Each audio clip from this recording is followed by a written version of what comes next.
in the fam. All in the fam. Come on. It's all in the fam. All in the fam. Come on. Now get your hands up. Now get your hands up. Now get your hands up. Now get your hands up. It's all in the fam. What is up, everyone? Welcome to another episode of Fam Fridays. It's episode 9. I cannot believe we've been doing this for 9 weeks. Now, I am Brianna Cherie. I'm host of All in the Fam, the certified, fresh, all-inclusive, unfiltered podcast. So, let's get straight to the point for the agenda for today's episode. So, we all know that times are tense right now in America. It's election year, and things are pretty fucking crazy, as we know. No matter what side you're on, I believe that we can find some common ground and literally have fruitful conversations with one another.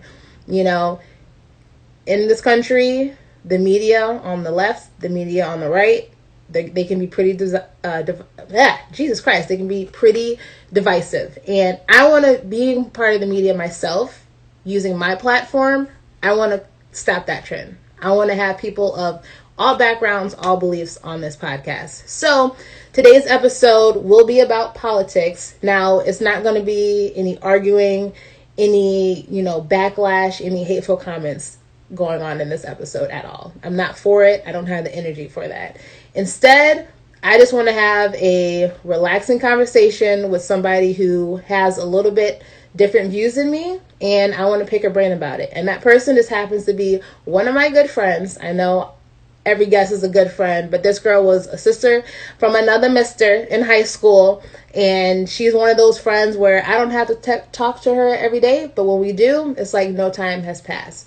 So James Cecil will be on the show today, and we're going to get into it a little bit about politics, and basically that you can befriend people with different political views. It can happen. And honestly, at the end of the day, you'll realize that a lot of people from both sides do have a lot of things in common if people would just sit down and talk to each other. Okay? So let's get into it. I'm going to add James to the chat right now.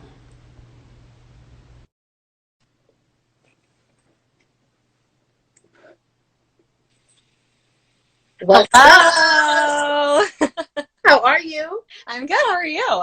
Good. All right. So introduce yourself real quick.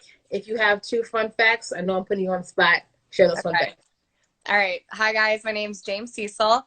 I currently live in Washington, D.C., which is pretty cool. It was my dream basically growing up. I probably talked about it all the time with Bree in high school, so it's cool that I now get to say I live here. One cool fun fact about me, my name, I'm actually named after James Madison, the president. So my dad is a huge history buff and loved the founding fathers, and his favorite founding father was James Madison. So my full name is James Madison Cecil. So that's definitely my go-to fun fact. And then I think another one is that I would say, like, during college, I got to study abroad twice. So I got to travel a bunch. And so I've been to probably now, like, I think 10 or 11 different countries. So that's another cool, fun thing about me. But yeah, so now I'm working out in DC with a bunch of senators, which can be a lot of fun and very annoying half the time. So yeah, lots of fun. That's awesome. Cool. All right. So little background on you and I for those who don't know. So we became friends junior year, your sophomore year, right? Yeah. Right after a football game. I think so. At McDonald's. I think is that where we started? Or was it FCA? I forget. Either way, we were friends in high school, and we never really talked about politics, probably not until maybe your senior year, my freshman year of college, when, everything was going on. And I can tell y'all that literally, even though you and I grew up different, like you grew up wealthy in downtown Wheaton, I grew up lower middle class on the hill of Wheaton, like 2 different sides of towns, black, white, but at the end of the day, we're still close friends. And I feel like people just need to realize that even if you have different political stances, like you're conservative, I'm more progressive, you can still find, you know, common ground. And that's why I have you on this episode. So thank you. I'm Appreciate honored to be it. here.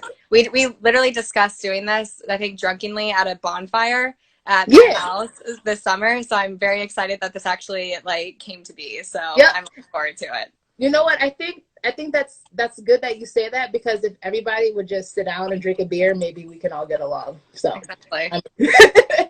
so briefly explaining, um, for those who, well, I'm sure everybody knows, but like, I feel like I should give a brief synopsis. So, Republican, very generically, because I don't want to bore you guys with a history lesson. So, Republicans believe more about limited government, and you guys are like a little bit more strict on economics, capitalism, and then liberals are more strict about more government intervention, more services for the people, more progressive, and citizen rights and stuff like that. Very vaguely speaking.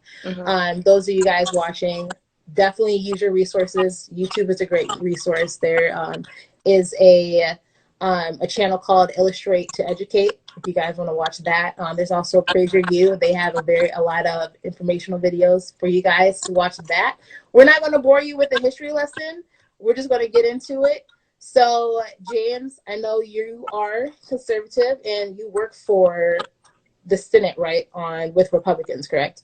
Yeah. So to give a kind of brief synopsis of what I do in a good way of explaining it, so I do political fundraising. So I raise money for a couple of senators that are in office currently. One of them is up for re-election this November.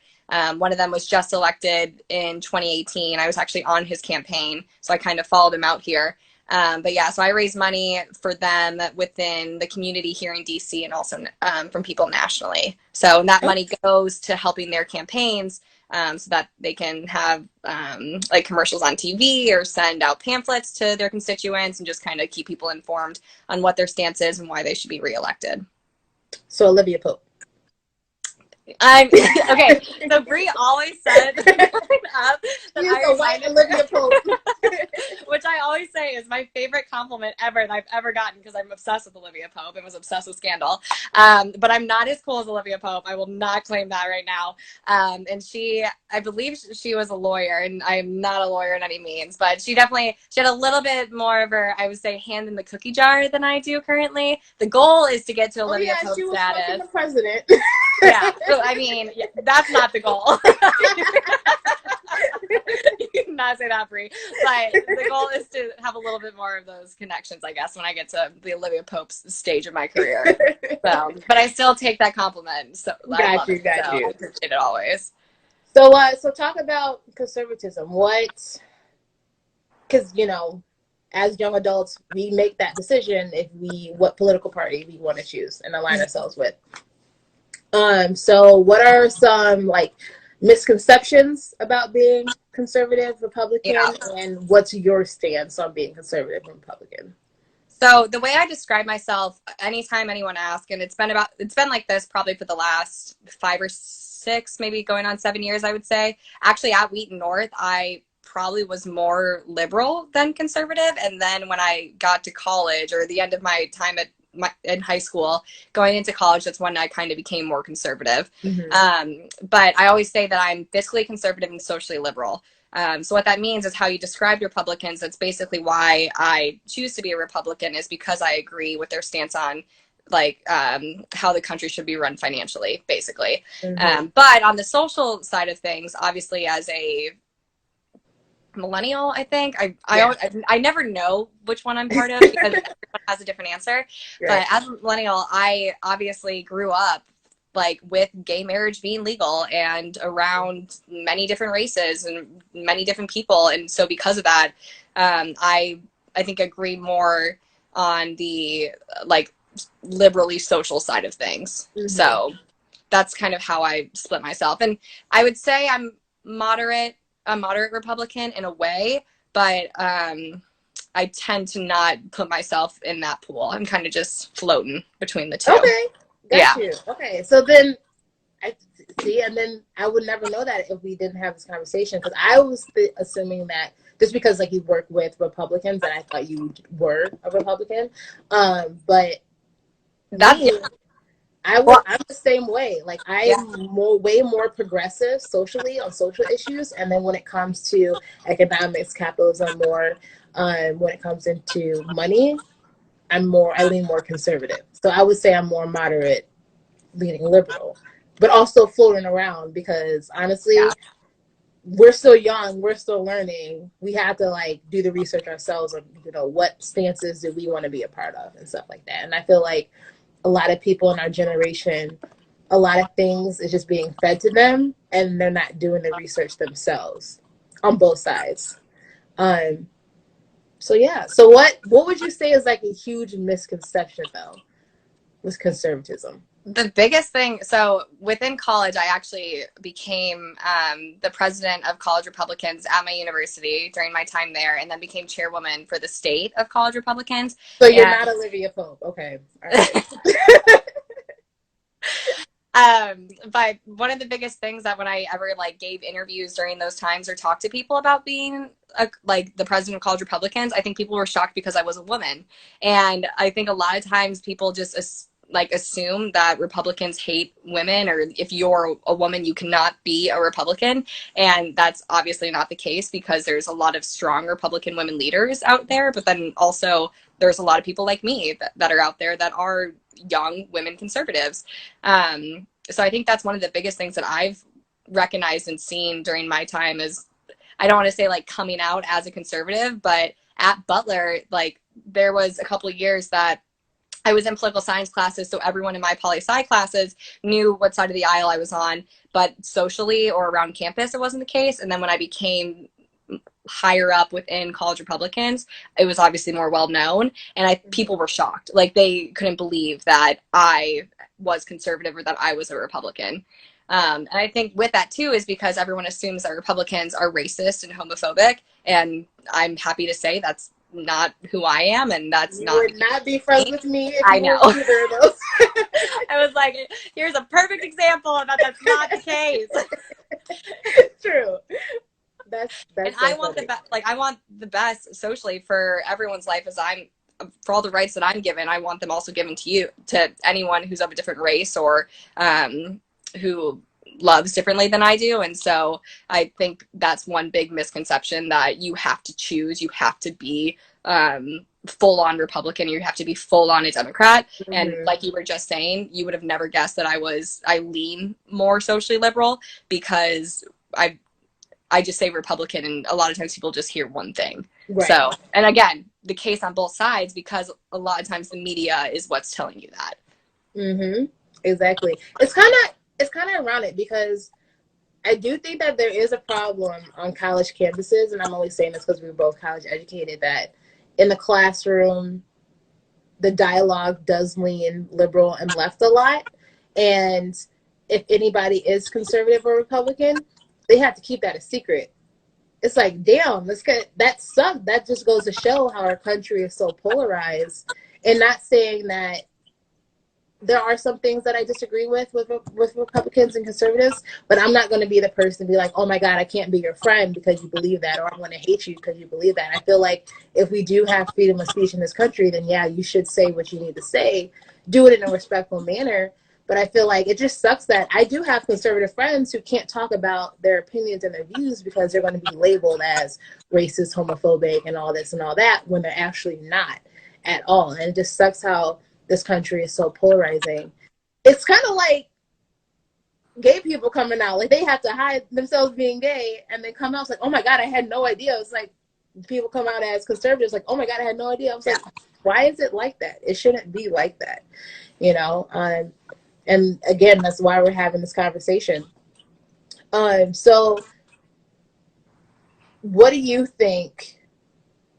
We're not even going to say his name, but there's a lot of things being said about both candidates right now. And a lot of people just deem that neither of them are fit. So, as a young American citizen, what are some qualities that you think a president needs to have for this country going forward? I think first and foremost, they need to be a strong leader.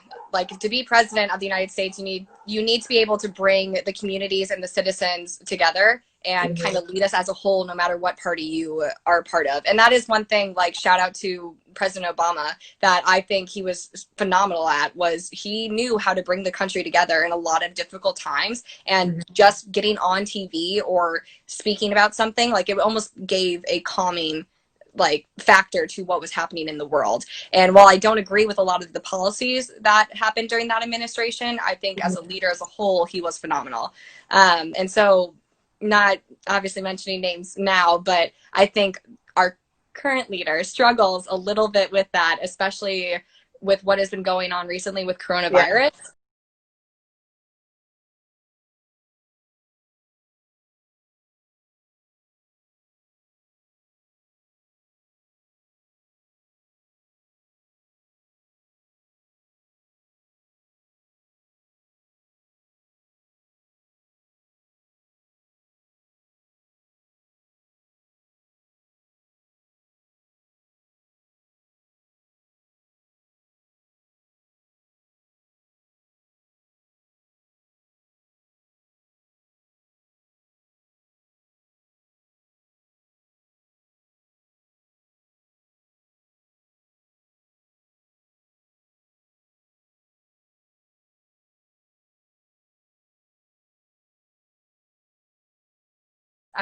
That is one conversation that I've actually had a lot with some of my more conservative friends, is that we agree with with a lot of the policies that have been going on within the administration since he was elected in 2016 to now.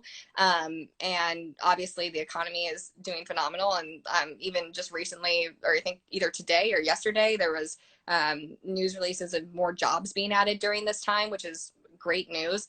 But a lot of times when he gets on TV or when he tries to speak about the pandemic going on, and what you would want with someone to be is to calm you down and make you feel safe. And I think that's just not how the country's feeling. And that's something that I struggle with, of giving my support wholeheartedly when I don't even feel that comfort from someone of my own party.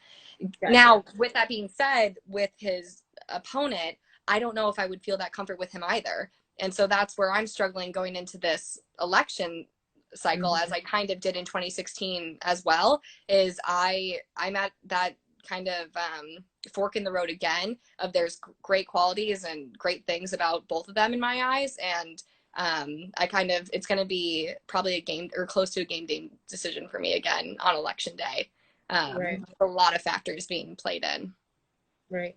So what interests you to be involved in politics, since you work in politics at the Capitol?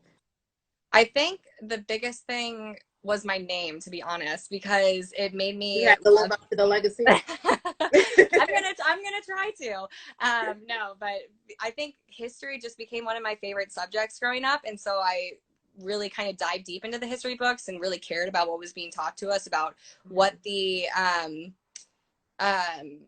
like founding fathers wanted to do for this country and what they were able to do for this country, and then how it's kind of grown and how it's progressed and what has changed and what has stayed the same. And then as I got older, wanting to get involved more so in the in government and in politics in general, and so just getting involved in campaigns and local campaigns. And so at school at Butler, I was able to volunteer on a bunch of different campaigns because I was located right in Indianapolis. And so that was something that was a great opportunity for me to have my first kind of stepping stone off into my career now. And since then, I've just kind of fallen in love with being able to have a part in how decisions are made that affect not only my life, but the lives of the people I love, my friends, and so many citizens. That's awesome. And I feel like it's so awesome to hear from a young millennial woman who's literally being a change agent within, politics. Because I feel like, a lot of people, they just seem that it's just old white men. It's like, no, there's literally people who look like us, who are our age, getting shit done, doing what they can. And you don't even have to work in politics. Just like you said, when you were involved on campus, it's little things like that that just show that, look, us young people, the country is literally in our hands. And we don't have to run for president. We don't have to be student president, but if you educate yourself enough and you do what you need to do in your community to make change, then you did your part. Um, so I really appreciate you, one, getting into politics. You're super passionate about it. I'm proud of you, first of all. I'm Thank you. kind of jealous that you're living in DC because that's where I was born. So, I live up know. for me. I'm still trying to get you out here all the time. But yeah, I mean, the biggest thing advice wise, I give to anyone that comes to me and says like, oh, like I'm so passionate about this one issue or passionate about this one thing. And I've like either called the congressman, called the senator, signed the petition, blah, blah, blah. What should I do next? And I always recommend like the best thing that you can do to really get your voice heard or kind of feel like you're doing something is joining a campaign or volunteering in like a local campaign in your community. And if you're old enough, even running for a small position like city council or something like that, and then really making a change and really putting your effort in that way. And so that's kind of one thing I always push on anyone that comes to me and says, what can I do that's more besides voting and all that other stuff? Right. Definitely. Because like most change does happen at the local level. People think that it's just the president. Like, the president's at the executive level. He's not going to be too focused on what's happening in Romeoville, Illinois. It depends on what you want to do at the local level. So what is something like, what's the takeaway from being cordial with people or befriending people, having family with people with different political views? One, what's a positive takeaway? Two, how do you combat negativity and then just like altercations? Because some people just can't handle having conversations with people with different views. And I feel like we need to change that. I love having friends of different political views because it is one of the best ways I educate myself on things that are going on, or maybe policies that I'm not too familiar with, or like talking with you, Bree, to be completely honest. I mean, you live a lifestyle that I will never be able to experience because of the color of my skin. And so I never would be able to understand like you do about certain policies and how they affect. And so having conversations with you where we're open and honest with each other, it educates me completely and allows me to have a better understanding. And I think that's one of the best things about reaching across the aisle and having those conversations. And growing, like in college, I was friends with mainly liberals, and the only time I was around other conservatives was some of my guy friends, yes, but a lot of times maybe in my classes or in college Republicans. And it was one of the best things because if I was preparing for a class or preparing for a debate and I had questions or I wanted to kind of understand the other view, I was able to have those conversations with my friends and then kind of almost grow our relationship more because of that. Right. Family wise, makes for a really interesting Thanksgiving conversation. I was told I missed a really fun Easter conversation this year because I was in DC, so I wasn't able to go back home. But I always say when I go home, I don't like to talk politics too much, but we're basically split half and half, I think, in the family. And so we do tend to get into it a little bit. And so it definitely makes it a little bit more interesting around the holidays. And so that's always kind of fun. But with altercations, anytime there's someone that approaches me, if they're coming at me with malice, they're typically not a friend. And so that's kind of the thing. Because the one thing I always say to anyone with any different opinion is I'm always open to have a conversation. My biggest ask is that you take as much emotion out of it as possible, which is very hard to do, and I completely understand that. But the minute that you kind of put too much emotion into the conversation, that's when you take it personally, and like feelings will get hurt, and that's not my goal, and that's not my intention. When I share to anyone my viewpoints or why I choose the lifestyle that I'm choosing, and I would never be offended in the complete other direction. If you were to say something to me that was completely different from my viewpoint, I would not take that personally because I know that that is something that's important to you, and I respect you enough to respect that decision. Damn. I'm so glad we are recording that, because I'm gonna soundbite that, because that was the perfect, most concise advice. Oh my gosh. Can we just broadcast that on every freaking media outlet? It's literally that simple. It's literally that simple. I don't know why people make it so difficult on themselves. Respect. I mean, you have respect for each other. You can have a conversation with each other. And that is the problem with the generations that are older than us, is I don't think they have enough respect for each other. And that's something that this generation, I think, is going to change. Yeah. Okay, well, you just answered my follow-up question. All right, fine. So we're just going to end the chat. No, I'm kidding. So, yeah, let's touch on that. So, what do you think our generation is doing better? You want to improvise on that a little bit more? Yeah, I mean, 100%. I think it's the conversations that are being had, and it's the fact that we are mature enough, even more mature than some people that are older, like people that are Yeah. older than us, to have conversations with each other. And I think one of the biggest examples of that is what we're seeing right now with the Black Lives Matter movement, and then everything that's kind of been going on in the country, is that it's a lot of young people that are taking to the streets, but then also young people that you see having the like calm sit down conversations with one another. And a lot of times that's not the older generation, that's not what they're doing, and I think that's the problem. And so I think for us to continue that as we get older and as we get into higher up positions, no matter what industry we're a part of, that's what's going to be important to maintain those relationships, because that's what's going to move to change, and that's what's going to allow this country to kind of move forward past just a couple months, or hopefully even more than that, of protest and those tough conversations that we have all been having. Got you. Dang, you just hitting it right on the nail. Every question. Yeah, you are meant for politics. You are meant for it. I don't know about that. Just take the I'm still getting nervous with this stuff. You're good. And then before we close out, briefly explain, why is it important to vote? Because I feel like a lot of people are discouraged to vote right now. I know it's difficult, but why do you think it's important to vote? I mean, first and foremost, it is a privilege to, like, voting is a privilege in this country. And that is something that I think everyone should take care to remember, because when, especially like traveling abroad or just learning about other countries and the way that they run their country and do politics, a lot of people don't have that privilege. And so the fact that people are choosing not to do that, whether it be because they just don't want to get out of bed on election day, or they don't want to take the care to educate themselves to be able to vote, like, that's something that is like very disheartening to me, because I think it's awesome that we have a democracy where we all get to voice our opinions one day every 2 years or every 4 years that can change the fate of what's going to happen in this country.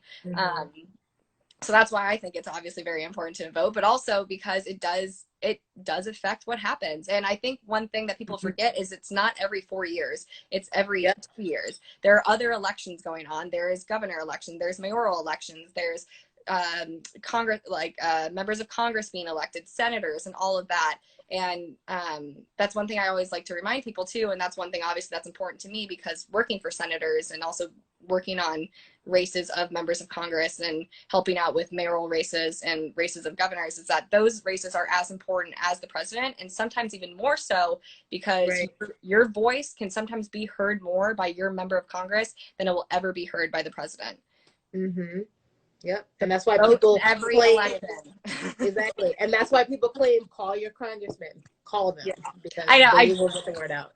So my roommate works for a senator, and I was joking with her earlier that I probably shouldn't tell people to call, because those are the ones, like, that everyone over here on Capitol Hill is always like, oh my gosh, constituents calling, especially the mean ones. Like, that's not the most fun thing, but it is important to voice your opinion. So I will recommend that, even though my friends here in DC are going to hate me for saying it.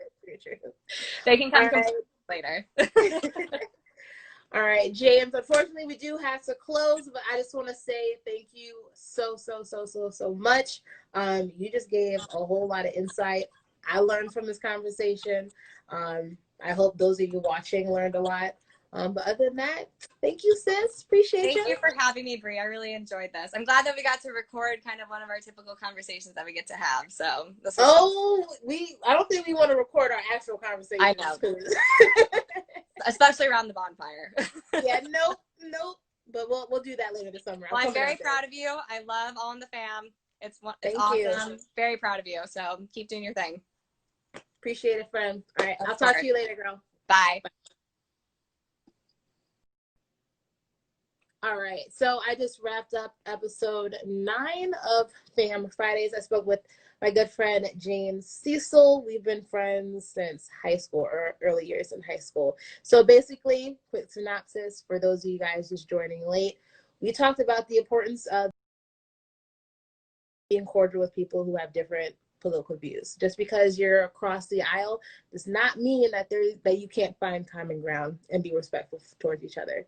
You know, the media today on both sides is very divisive, and that's just not how I want to be on this platform. This platform, All in the Fam, is for everybody. That's literally why I named it All in the Fam. So even though I'm more progressive, lean a little bit left, I still have some conservative views. And even though James is more conservative, she still has, some progressive views. And we wouldn't know that if we weren't friends. And people, you guys have to sit down, unlearn some bias, and talk to one another, especially during these tough times during election years. I think the United States needs to be united. And right now we're not. And it takes conversations, it takes educating yourself, it takes getting involved in your communities, it takes voting. Okay. And speaking of voting, there's still time to register. Make sure you check your state deadlines on when the deadline is to register, especially those of you who are just now 18. Register to vote. You can go to rockmyvote.com, or I believe we have it in the notes right here. Vote.gov. I want to make sure I give you guys the right link. So rockthevote.org or vote.gov if you're not registered to vote. If you moved, make sure you updated your billing address. If you want to vote by mail, make sure you check the deadline to vote by mail if you're not comfortable in going in person on election day. Change happens with this generation. As you guys know, change happens. We are way more out there. We speak up for what matters. And if you're one of those people that speak up, go out and vote.